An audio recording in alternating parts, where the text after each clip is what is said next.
আইবা লাইভ দেবো না মেলা তো মেলা তো দিচ্ছে আমি দেবো না পরে দেবো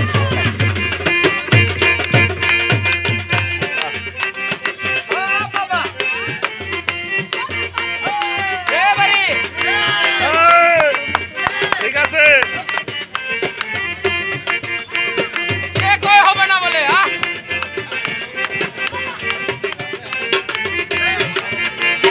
ঠিক আছে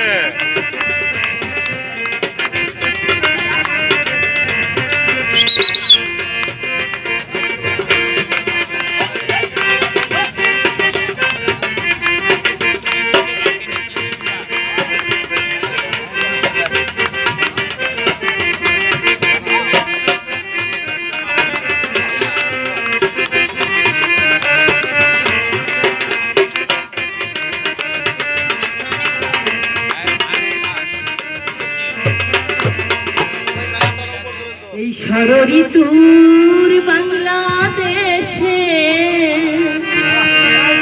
এখন 6টি ঋতু নাই রে ভাই ঋতুর বাংলাদেশ 6টি ঋতু নাই রে ভাই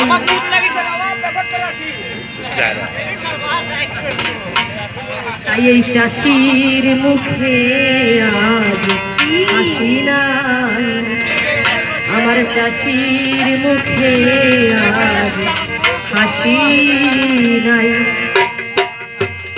সবার কাছে একটা অনুরোধ আপনারা আমরা এখানে এসেছি কিন্তু একটু সচেতনমূলক অনুষ্ঠান করবার জন্য সবাইকে ভালো কথা জানানোর জন্য আপনাদের কাছে একটা অনুরোধ থাকবে আপনারা এমন কোনো কথা বলবেন না যেটা একটু শুনতে খারাপ শোনা যায় আমরা দূর থেকে এসেছি আপনাদের অতিথি সমান এমন কোনো কথাকে এমন কোনো ভাষা কেউ ব্যবহার করবেন না যেটা শালীনতার বাইরে চলে যায় সবার কাছে একটু অনুরোধ ঋতুর বাংলাদেশে 6টি ঋতু নাই রে ভাই ঋতুর বাংলাদেশে 6টি ঋতু নাই রে ভাই চাষির মুখে আজ হাসি নাই আমার চাষির মুখে আজ হাসি নাই ছিল গোলা ভরা ধান আর পুকুর ভরা আমার কোথায় হারিয়ে গেল জানা নাই তাই চাষির মুখে আজ হাসি নাই আমার চাষির মুখে আজ হাসি নাই যত দর্শক আর শ্রোতা বন্ধুগণ সবাইকে সালাম দিয়ে শুরু করলাম গান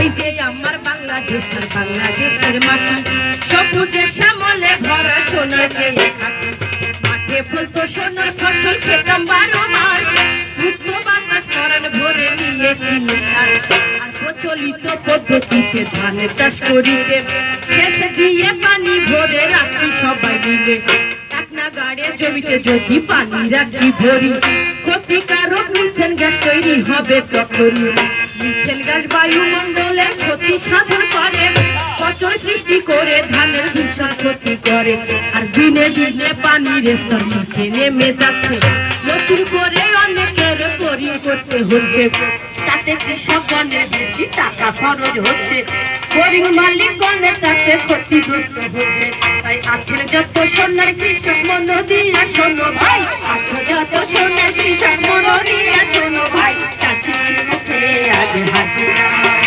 আমার চাষার মুখে আজ হাসি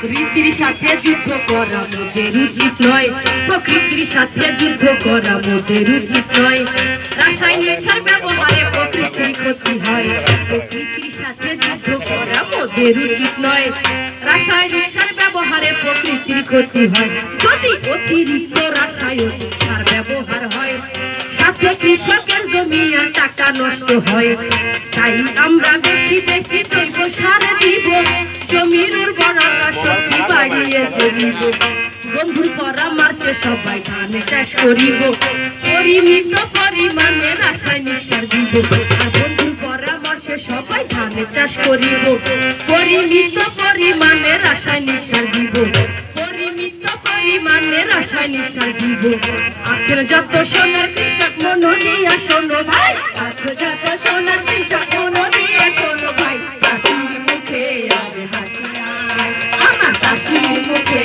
আজ হাসি নাই ছিল গোলা ভরা ধান আর পুকুর ভরা মাছ কোথায় হারিয়ে গেল জানা নাই, তাই চাষার মুখে আজ হাসি নাই, আমার চাষির মুখে আজ হাসি নাই। এখন মোদের ধান চাষে অনেক খরচ হয়, চেষ্টা করবেন কিভাবে খরচ কমানো যায়। আবার যখন জমিতে কীটনাশক ওষুধ দেবেন ভাই, অবশ্যই মুখেতে একটা মাস্ক পরা চাই।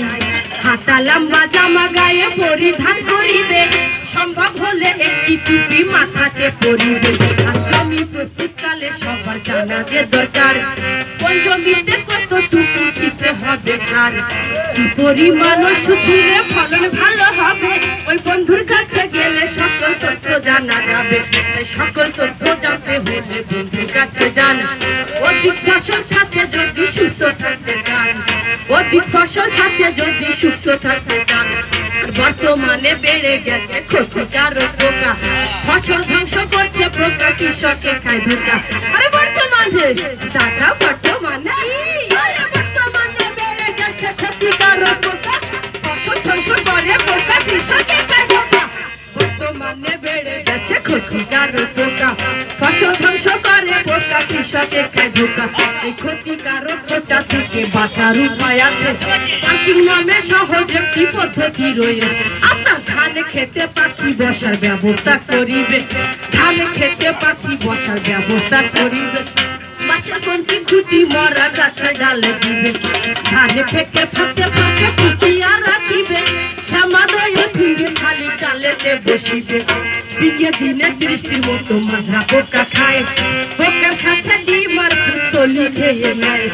দিনে দিনে দৃষ্টির মতো মাঝরা পোকা খায়, পোকার সাথে ডিম আর পুতলি খেয়ে নেয়। এই উপায়ে কীটনাশকের খরচ কমে যাবে, এই উপায়ে কীটনাশকের খরচ কমে যাবে। চাষার মুখে এটা হলে পরে আপনি লাইভে যখন পাবেন না কোথায় হারিয়ে গেল জানা নাই, তাই চাষির মুখে আজ হাসি নাই, আমার চাষির মুখে আজ হাসি নাই। উপস্থিতি দর্শক শ্রোতা বন্ধুগণ, এবার এডব্লিউডি সম্পর্কে করিব বর্ণনা। ধানের উৎপাদন বাড়ানোর নতুন পদ্ধতি আছে, সেই পদ্ধতি এডব্লিউডি বলবো সবার কাছে। জমি পর্যায়ক্রমে ভেজানো আর শুকানোর মাধ্যমে ভূগর্ভস্থ পানি আর টাকায় অপচয় কমে। ধানের উৎপাদন বাড়ানোর নতুন পদ্ধতি আছে, সেই পদ্ধতি এডব্লিউডি বলবো সবার কাছে। আপনার পিস্তল আছে, আপনার পিস্তল আছে, ওই পিস্তলাতে চারার বয়স 30 দিনই হলে তারপরে সেই চারা গাছ জমিতে লাগা তুলে। চারা তোলার আগে আপনি একটু পানি দিলে সুন্দরভাবে চারা তুলতে পারবেন সবাই মিলে। পিস্তলাতে চারার বয়স 30 দিনই হলে তারপরে সেই চারা তুলে জমিতে লাগা তুলে। প্রথম 15 দিন জমিতে পানি রাখবেন ভরে, কোনোভাবে আগাছা জন্মাবে না তাহলে। প্রথম 15 দিন জমিতে পানি রাখবেন ভরে, কোনোভাবেই আগাছা জন্মাবে না তাহলে। এই চারা গাছ জমিতে শিকড় দেবে ভালো, কোনো চারা যাবে না মারা, ফলন হবে ভালো। 15 দিন পরে সেচে বন্ধ করে দিবে, ধীরে ধীরে জমির পানি শুকিয়ে ফেলিবে, ধীরে ধীরে জমির পানি শুকিয়ে ফেলিবে।